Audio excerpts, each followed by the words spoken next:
The news in detail on the hour from the WOR newsroom. An Air Canada jetliner remains at a Frankfurt, West Germany airport tonight. Inside are a stewardess and a middle-aged man who says he has dynamite to go along with his pistol.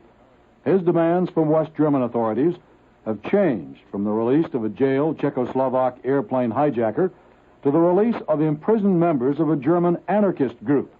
In a note thrown from the aircraft, the hijacker said, "I am a victim of Nazi persecution, and I have spent time in a concentration camp." The unidentified man has set a deadline of 6 a.m. Eastern Time for his demands to be carried out. From Frankfurt, newsman Gene Wiley describes how police are trying to handle the situation. They've used the word weak personality, they've used the word psychologically weak and pathological to describe him. And they feel that by dealing with this person over a long period of time, they can possibly wear him down, and perhaps he will give up his plan to take this plane to Prague. The United Nations Security Council has called its members for a Monday conference aimed at an international policy to cope with airline hijackings.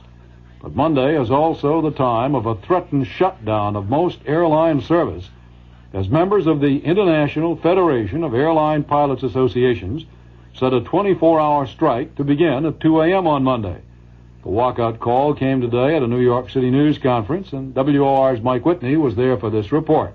Today's announcement follows what the head of the Federation called an unsatisfactory session yesterday with UN Secretary General Kurt Waldheim. The pilots want the UN to take action to halt hijacking. Federation President Olaf Forsberg was asked what the pilots want done in terms of security. The hijackers must be stopped on ground. That's very briefly the policy of the Federation. I asked him to elaborate. There are 3 main points in our goals at the moment. The first one is increased airport security. It is not at the moment at the level desired. The measures at the airport, that is to say airport security, should be tight enough to stop the hijackers. The suspension of service begins at 2 a.m. Monday, New York time. Reporting for WOR News, this is Mike Whitney. Trans World Airlines went to court and got a temporary order against any work stoppage by its pilots on Monday. The federal court order is effective at least until Tuesday. And according to a spokesman for United Airlines, leaders of its pilots association say that they will continue to fly despite the strike call.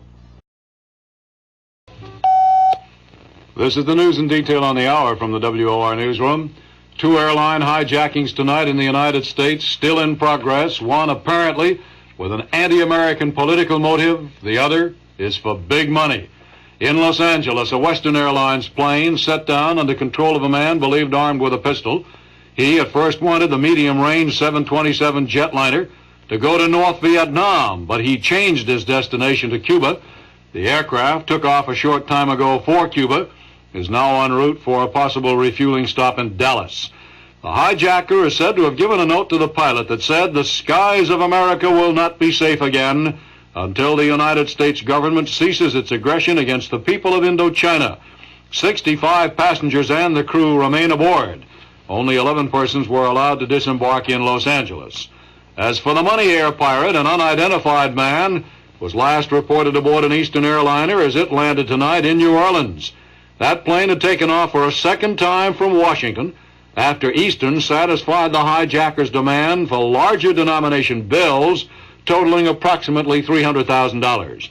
The pirate was described as well-dressed, well-spoken, and businesslike until he presented a .38 caliber revolver this morning as the plane was en route from Allentown, Pennsylvania to Washington.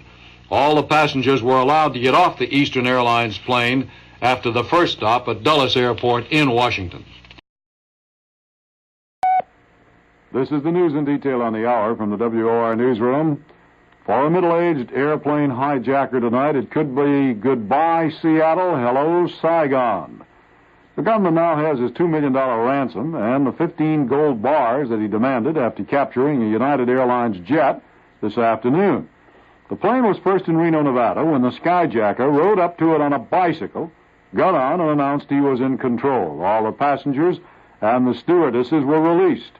The plane is still on the ground in Seattle, Washington, being refueled. The hijacker says he wants the money to aid Vietnamese children injured during the war.